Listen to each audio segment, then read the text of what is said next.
Good morning and Jai Bharat to all my dear student. Lecture number 19 ની અંદર આપણો topic છે dielectric અને ધ્રુવીભવન.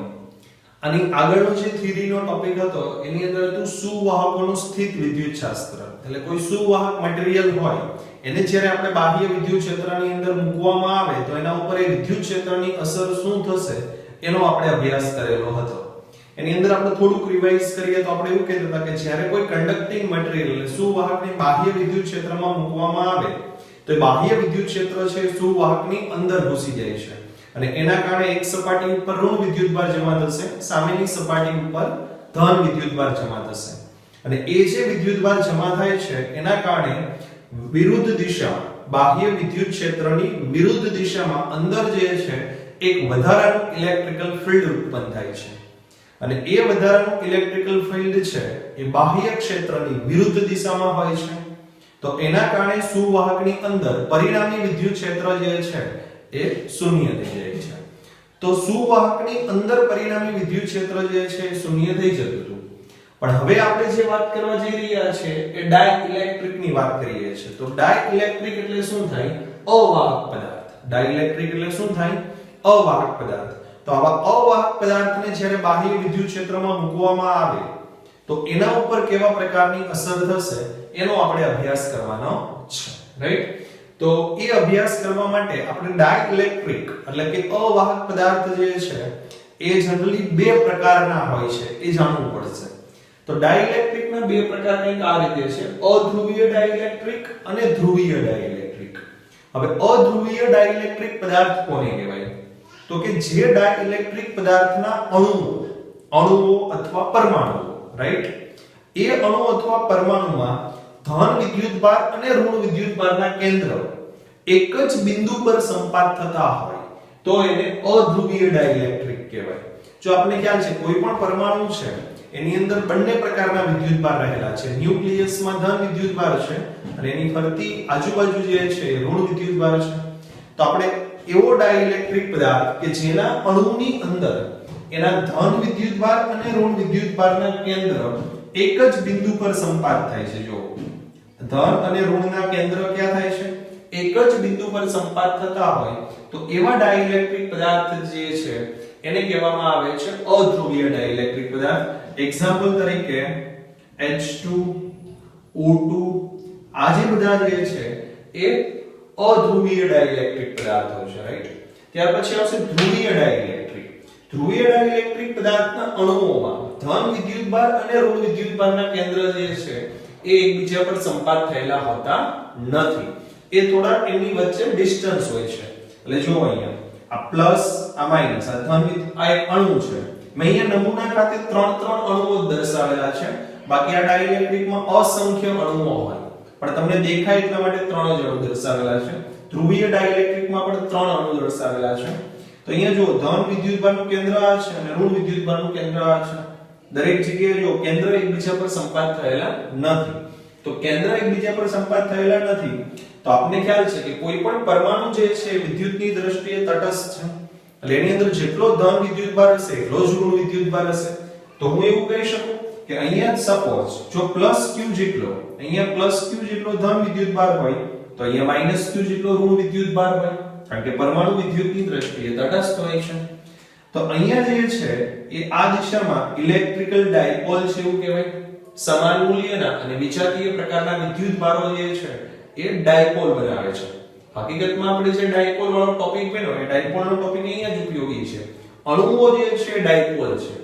ખ્યાલ આવે છે? ડાઇલેક્ટ્રિક જે છે ધ્રુવીય ડાઇલેક્ટ્રિક એના જે અણુઓ છે that is electrical dipole, right? તો જો અહીંયા ઇલેક્ટ્રિકલ ડાયપોલ છે આ એવું કહી શકાય, બરાબર છે?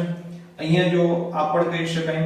તો ઇન શોર્ટ ધ્રુવીય ડાઇલેક્ટ્રિક જે છે એના દરેક અણુ જે છે એ ઇલેક્ટ્રિકલ ડાયપોલ છે જેને આપણે કહેવાય અણુકીય ડાયપોલ. અને શું કહી શકાય? અણુકીય ડાયપોલ. અને આના જે એક્ઝામ્પલ જે છે H2O સારામાં સારું એક્ઝામ્પલ છે H2O, રાઈટ? આની અંદર તમે CO2 બી લઈ શકો, એક્ઝામમાં પૂછાય છે. તો આપણે ડાઇલેક્ટ્રિક એટલે અવાહક પદાર્થ એના બે પ્રકાર હોય છે, ધ્રુવીય અને અધ્રુવીય. અહીંયા ધન અને ઋણના કેન્દ્ર એક બિંદુ પર સંપાત થયેલા છે, અહીંયા સંપાત થયેલા નથી. દરેક અણુકીય ડાયપોલ આપણને જોવા મળે છે. રાઈટ, આટલી વસ્તુ ખબર પડી ગઈ. હવે આપણે આને બાહ્ય વિદ્યુત ક્ષેત્રમાં મૂકવાનો છે. તો જોઈએ બાહ્ય વિદ્યુત ક્ષેત્રની અસર. પહેલા આપણે આ અધ્રુવીય ડાઇલેક્ટ્રિકને મૂકીએ. હું તમને નમૂના તરીકે એક અણુ ઉપર શું અસર થાય છે એ સમજાવું છું. એક અણુ જે છે એના ઉપર શું અસર થાય છે એ આપણે સમજાવીએ. એક્ઝામ્પલ તરીકે આપણી પાસે કંઈક આવી રીતે ઇલેક્ટ્રિકલ ફિલ્ડ છે આ દિશામાં, રાઈટ. હવે આની અંદર આપણે અધ્રુવીય ડાઇલેક્ટ્રિક મૂકેલો છે. તો અધ્રુવીય ડાઇલેક્ટ્રિકનો અણુ જે છે તો એના ધન વિદ્યુતભાર અને ઋણ વિદ્યુતભારના કેન્દ્ર એકબીજા પર સંપાત થયેલા હશે એક જ બિંદુ પર. પણ અહીંયા ઇલેક્ટ્રિકલ ફિલ્ડ આવશે, આ સાઈડ ધન વિદ્યુતભાર હશે, આ બાજુ ઋણ વિદ્યુતભાર છે. આપણે નમૂના તરીકે એક અણુને ઓબ્ઝર્વ કરીએ છીએ, ઓન્લી સિંગલ મોલેક્યુલ. તો શું થશે કે જે એક જ બિંદુ પર બંને કેન્દ્ર સંપાત થયેલા હતા એની જગ્યાએ ઋણ વિદ્યુતભાર જે છે એ આ બાજુ એટ્રેક્શનને કારણે એનું કેન્દ્ર જે છે એ આ બાજુ આવી જશે.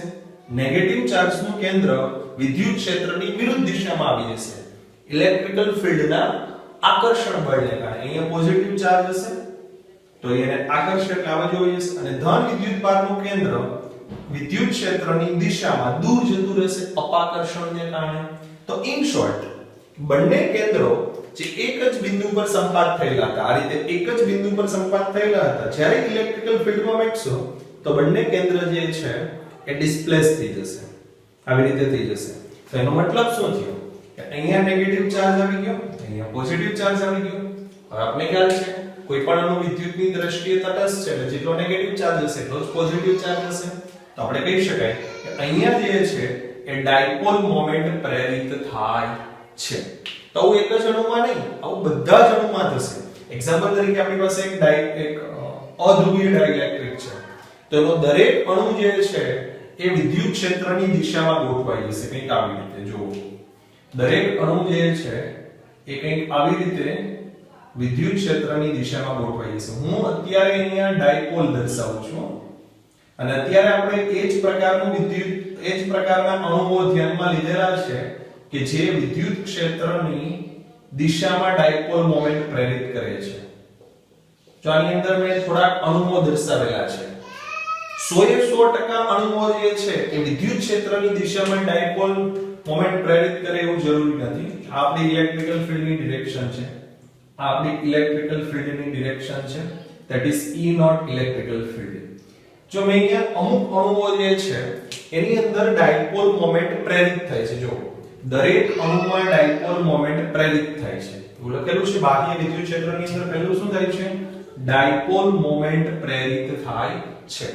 પણ આની અંદર માનો કે જેટલા અણુ છે 100% દરેક અણુમાં વિદ્યુત ક્ષેત્રની દિશામાં ડાયપોલ મોમેન્ટ પ્રેરિત થાય એવું જરૂરી નથી. મારા શબ્દ સાંભળજો, બધા જ અણુમાં વિદ્યુત ક્ષેત્રની જ દિશામાં ડાયપોલ મોમેન્ટ પ્રેરિત થાય એવું જરૂરી નથી.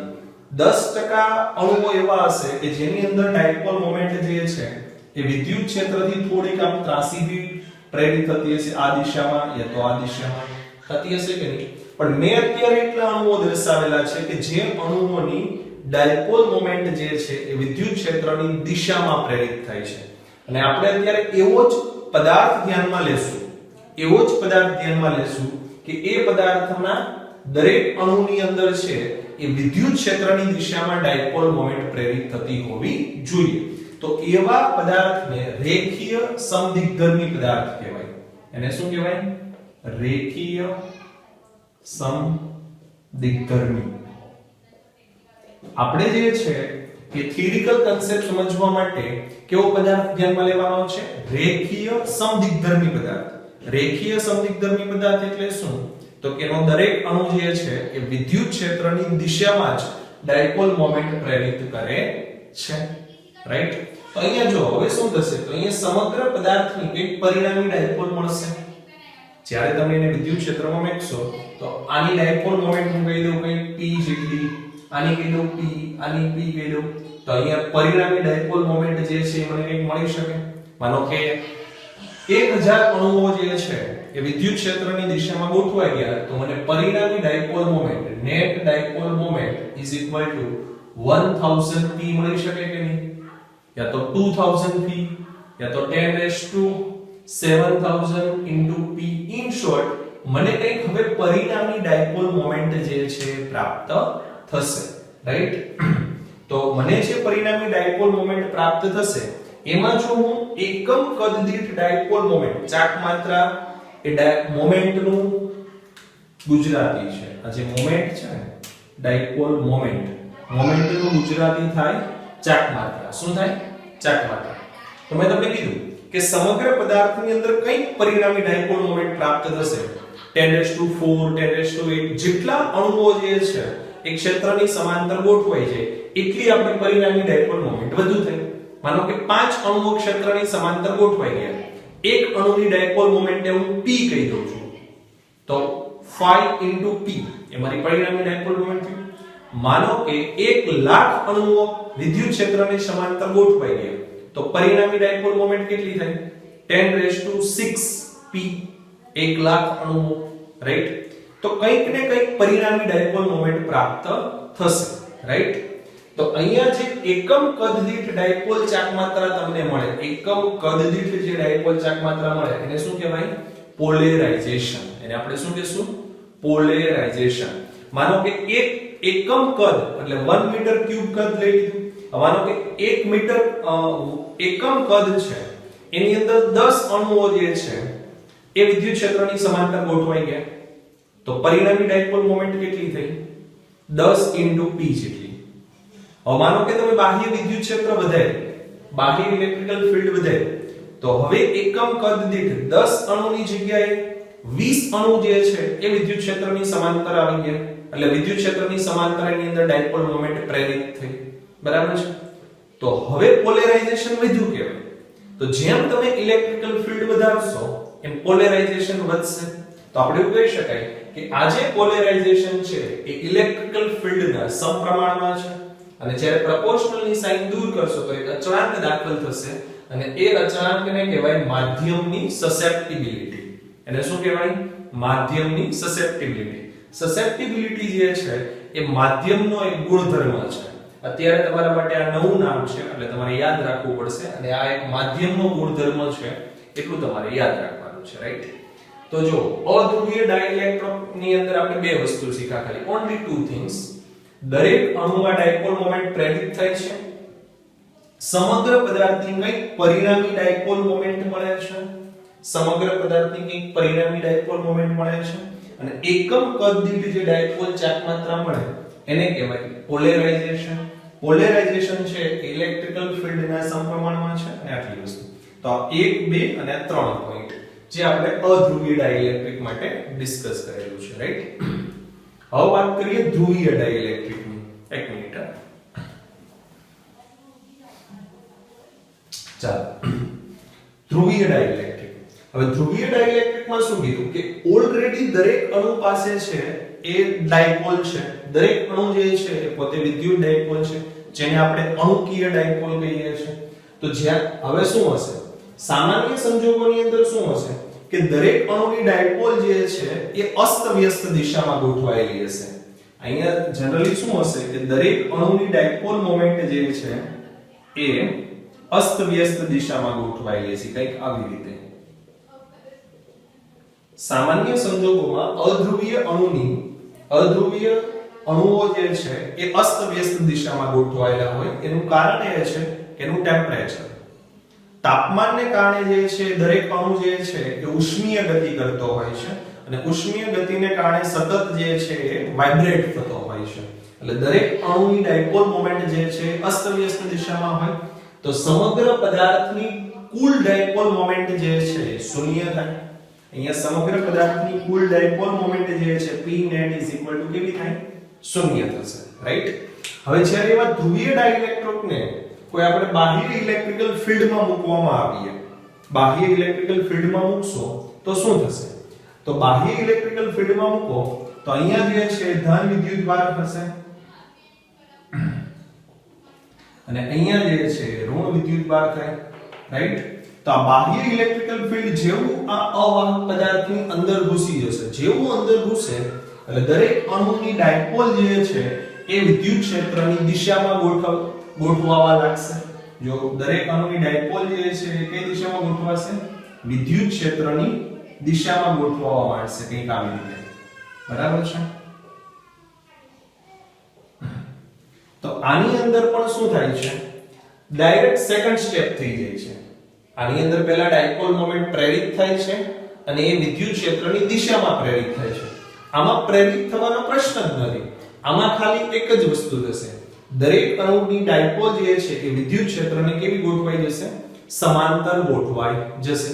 જેવી સમાંતર ગોઠવાઈ ગઈ એટલે તમને એક પરિણામી ડાયપોલ મોમેન્ટ પ્રાપ્ત થશે અને એ જે પરિણામી ડાયપોલ મોમેન્ટ પ્રાપ્ત થશે એમાં પણ આ જ વસ્તુ લાગુ પડશે કે એકમ કદ દીઠ ડાયપોલ ચાકમાત્રા જે છે એને પોલેરાઇઝેશન કહેવાય. જનરલી શું હોય કે દરેક અણુ જે છે ઉષ્મીય ઊર્જા ધરાવતો હોય એટલે જેવું તમે વિદ્યુત ક્ષેત્ર લાગુ પાડશો તો એ વિદ્યુત ક્ષેત્રને સમાંતર આ રીતે આમ ગોઠવાશે પણ ઉષ્મીય ઊર્જાને કારણે સતત વાઇબ્રેટ થતો રહેશે આ રીતે. તો જેમ તમે ઇલેક્ટ્રિકલ ફીલ્ડ વધારશો એમ વધારે એ ક્ષેત્રની દિશામાં આવશે. જેમ ઇલેક્ટ્રિકલ ફીલ્ડ વધે એમ વધારે ક્ષેત્રની દિશામાં આવે એટલે કે તમને જે આ ડાયપોલ ચાકમાત્રા જે છે એ તમને વધારે મળે. એવું થાય કે શરૂઆતમાં એકમ કદ દીઠ 5 જ અણુઓ જે છે એ વિદ્યુત ક્ષેત્રની સમાંતર ગોઠવાયેલા, બાકીના અણુઓ જે છે એ ઉષ્મીય ઊર્જાને કારણે આવી રીતે વાઇબ્રેટ થયા કરે છે. હજી તમે ઇલેક્ટ્રિકલ ફીલ્ડ વધારે તો 5 ની જગ્યાએ 10 અણુઓ વિદ્યુત ક્ષેત્રની સમાંતર ગોઠવાઈ જશે એકમ કદમાં. હજી વિદ્યુત ક્ષેત્ર વધારો તો એકમ કદમાં 15 અણુઓ જે છે એ ડાયપોલને સમાંતર ગોઠવાઈ જશે. તો જેમ ઇલેક્ટ્રિકલ ફીલ્ડ વધારતા જશો એમ એકમ કદ દીઠ ડાયપોલ ચાકમાત્રા વધતી જશે એટલે કે પોલેરાઇઝેશન વધતું જશે. તો પોલેરાઇઝેશન અહીંયા ઇલેક્ટ્રિકલ ફીલ્ડના સમપ્રમાણમાં છે. આ વસ્તુ બંનેને લાગુ પડે છે, રાઈટ? તો અહીંયા P proportional to x માધ્યમની સસેપ્ટિબિલિટી એ અધ્રુવીય ડાઇલેક્ટ્રિકને પણ લાગુ પડશે, રાઈટ? તો ચાલો પહેલી વસ્તુ બંને માટે કોમન હતી. બીજી વસ્તુ આની અંદર શું થશે? તો અહીંયા જુઓ દરેક અણુઓ કેવી રીતે ગોઠવાયેલા છે પેટર્નને ઓબ્ઝર્વ કરો. આ પેટર્ન ઓબ્ઝર્વ કરો તો દરેક અણુમાં જુઓ એનો ધન અને ઋણ વિદ્યુતભાર જે છે એ વચ્ચેના વિસ્તારમાં એકબીજાની નજીક છે કે નહીં? અહીંયા ધન, અહીંયા ઋણ, અહીંયા ધન, અહીંયા ઋણ, અહીંયા ધન, અહીંયા ઋણ, ધન ઋણ.